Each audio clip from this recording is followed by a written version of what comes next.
शंकर के मंदिर में प्रतिदिन जाने वाले को और एक और चीज अपने स्मरण में रहे, अगर शिव के मंदिर नहीं जा सकते तो अपने घर में जो शिवलिंग है उस पर जल चढ़ाओ।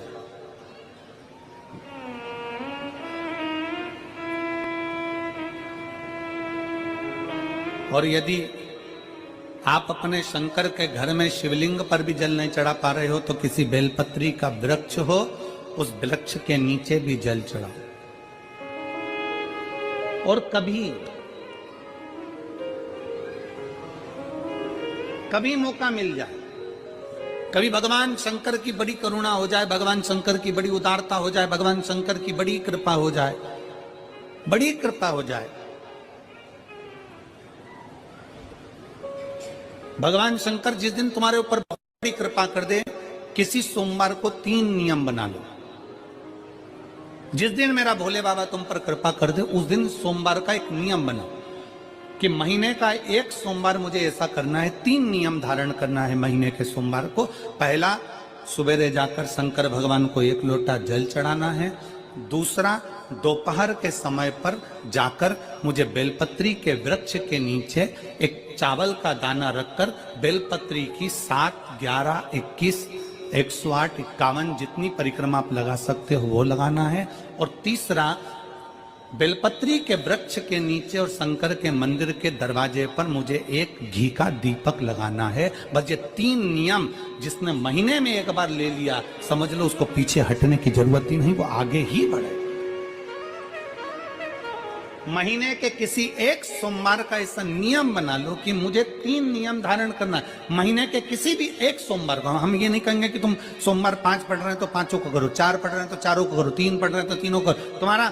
तुम तो महीने का एक सोमवार का नियम बना। और मेरी जीजियों से, मेरी बेटियों से जो विदेश में रह रही हैं, जो कहीं बाहर रह रही हैं, कहीं बड़े शहर में रह रही हैं, जो रोज मंदिर नहीं जा सकते, हर किसी महीने के एक सोमवार को भी ये नियम निर्धारण कर सकते, तो उनसे कहेंगे कि 3 महीने में एक सोमवार का नियम बना लो। 3 महीने में नहीं बना सकते तो 6 महीने में एक सोमवार का नियम बना लो। और 6 महीने में नहीं बना सकते तो 1 साल में एक सोमवार का ऐसा नियम बना लो कि मैं साल का एक सोमवार ऐसा रहूंगी कि सुबह सोमवार के दिन मंदिर में जाकर जल चढ़ाऊंगी, दोपहर में जाकर बाबा को एक अक्षत का दाना रखकर, अक्षत का मतलब है कि बाबा मेरी दिनों दिन उन्नति करना। बेलपत्री के वृक्ष के नीचे जो अक्षत रखा जाता है वो उन्नति के लिए रखा जाता है। शंकर के शिवलिंग पर जो अक्षत रखा जाता है वो रोग मुक्ति के लिए रखा जाता है। अशोक सुंदरी पर जो अक्षत रखा जाता है वो संतान प्राप्ति के लिए रखा जाता है। षडानंद कार्तिकेय की ओर जो अक्षत रखा जाता है वो हमारे बच्चों की सुख समृद्धि के लिए रखा जाता है। विनायक की ओर,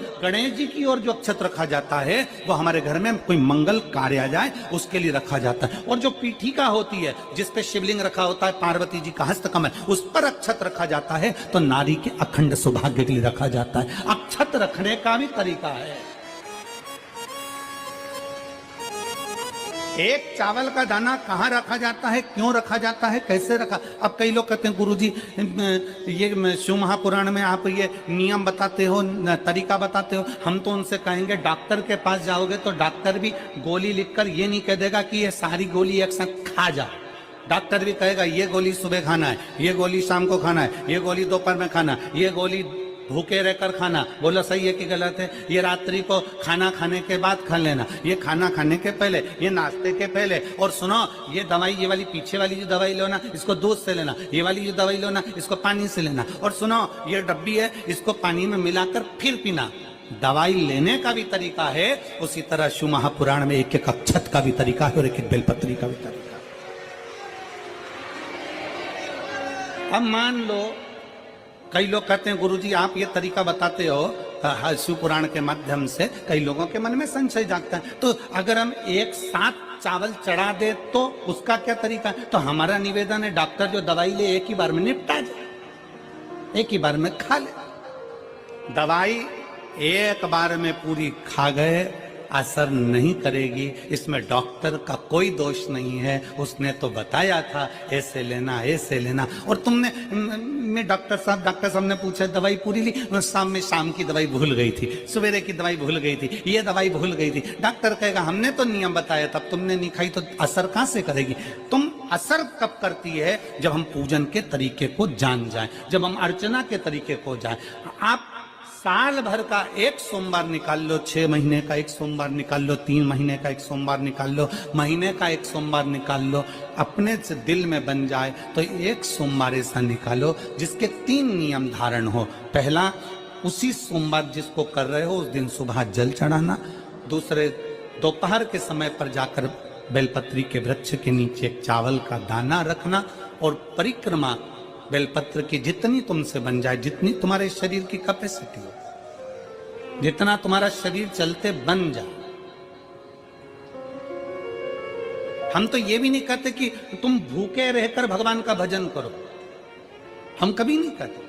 हम तो यहां तक कहते हैं, हमारे पुष्टि मार्ग में यहां तक कहा गया कि वल्लभ कुल की एकादशी करो, भले बकरी जैसे चरो पर एकादशी करो।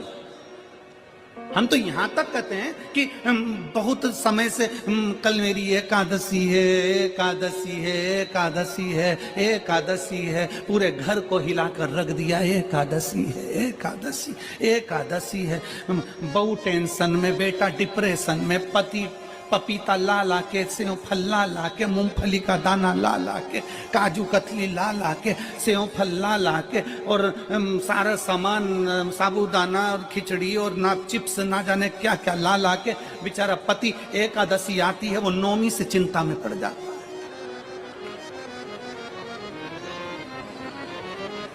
हम तो ये भी नहीं कहते कि तुम व्रत बहुत भारी करो, तुम व्रत उपास भी बहुत बहुत टेंशन वाला करो, ना ना ना।